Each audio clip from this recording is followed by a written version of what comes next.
আসসালামু আলাইকুম। Kitchen stove থেকে আজকে আমি আপনাদের জন্য কোনো রান্নার রেসিপি নিয়ে আসিনি। আজকে আমি ছোটোখাটো একটা স্ট্রিট ফুড ব্লগ নিয়ে এসেছি। খুবই ছোট একটা ভিডিও শেয়ার করব আপনাদের সাথে সব কিছু।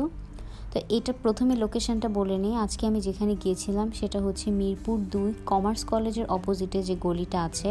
তো এই গলিতে আসলে প্রথমে যে দোকানটা দেখতে পারবেন, এখানে অনেক ধরনের সিঙ্গারা সাজানো আছে, সবজি পাকোড়া, তারপরে হচ্ছে জালি কাবাব। তো জালি কাবাবটা দেখে আমার খেতে ইচ্ছে করলো, তো আমি প্রথমেই জালি কাবাব নিয়েছি। বাট আমি আগেই বলে দিচ্ছি, এই জালি কাবাবের ভিতরে একদম পচা একটা গন্ধ ছিল। খুবই ব্যাড এক্সপিরিয়েন্স হয়েছে আমার।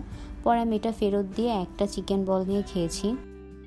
তো যাই হোক, ওখান থেকে চলে এসে একটু সামনে আগালেই দেখবেন শাহি খানা। এটা অনেক ফেমাস একটা দোকান। একটু সামনে আগালেই দেখবেন এখানে মুড়িটা ওদের খুবই ফেমাস। শুধু মুড়ি না, ওদের এখানে কিন্তু আরও অনেক আইটেম আছে। আমি কিছুক্ষণ দাঁড়িয়ে দেখলাম ওদের দই ফুচকাটাও অনেক ফেমাস। বাট আমি আজকে ট্রাই করব ওদের নর্মাল ফুচকা। ওরা এই ফুচকার সাথে 3 ধরনের টক দেয়।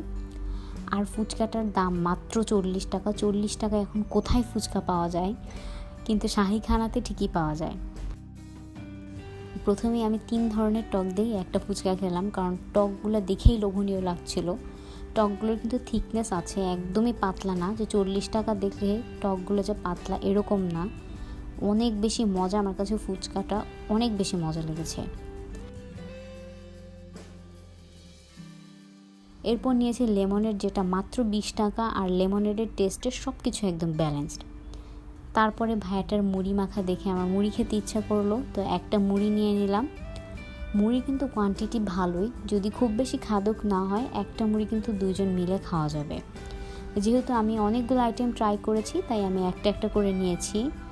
এরপর লাস্টে আমি নিয়েছি কোল্ড কফি, যেটার দাম মাত্র 40 টাকা। আর টেস্টটাও অনেক বেশি মজা। কেউ যদি দূর থেকে যান হতাশ হবেন না। আশা করি আমার ব্লগটি ভালো লেগেছে। আজ এই পর্যন্তই। আল্লাহ হাফেজ।